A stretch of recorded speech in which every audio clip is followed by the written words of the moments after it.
What do you think, from your research, from Islamic history, is the biggest, if you can't even do this, is the biggest event that has sort of had an impact on the decline or the way the situation of the Ummah is today? From your historical reading, if there is one you can think of. As far as, now, always bear in mind, we're living, the average human lives about 75 years in the West. So, and in the grand scheme of things, there's a very small period of time. So within our tiny framework that we are alive right now, the biggest event was the collapse of the Ottoman Empire to me. Much of the anger that exists in the Muslim world particularly comes from colonialism and Israel/Palestine. That's where much of the anger and animosity against the West comes from. So, and that would not have happened were it not for the fall of the Ottoman Empire. So in the world that we live in today, that is the biggest issue. The fighting between the situation in Iraq. You could say that, of course, Saddam Hussein did a bunch of stupid stuff that wound up getting him invaded. And even though, correct that, he did not deserve to get invaded the last time. That was just America doing his thing. The first time, the Kuwait War, he should have left Kuwait alone, of course. But Even though, just a side note, the Americans gave the green light, but we can discuss that another time.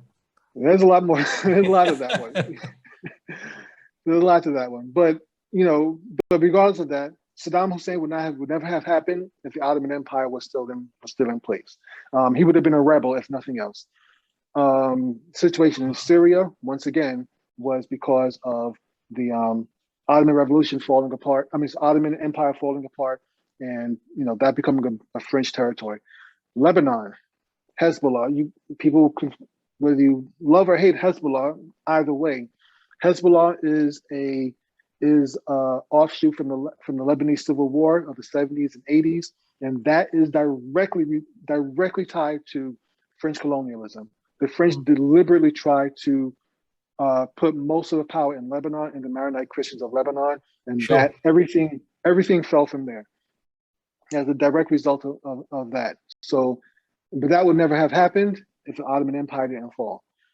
Situation in Egypt is a little more complicated, but Egypt was kind of independent from the Ottoman Empire even before World War I.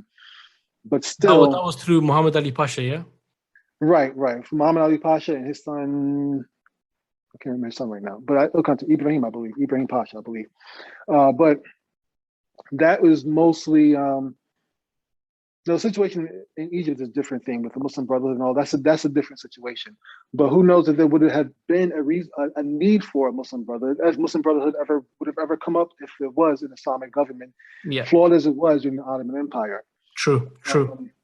The civil war in Yemen that has Saudi Arabia bombing Yemen on a regular basis and all.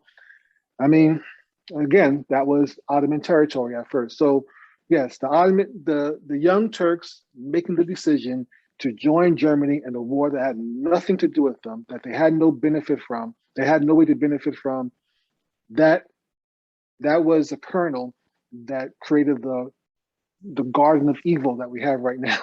that is the bad situation the Muslim world finds itself in right now. And that's, again, Israel-Palestine is probably the nexus of all of it.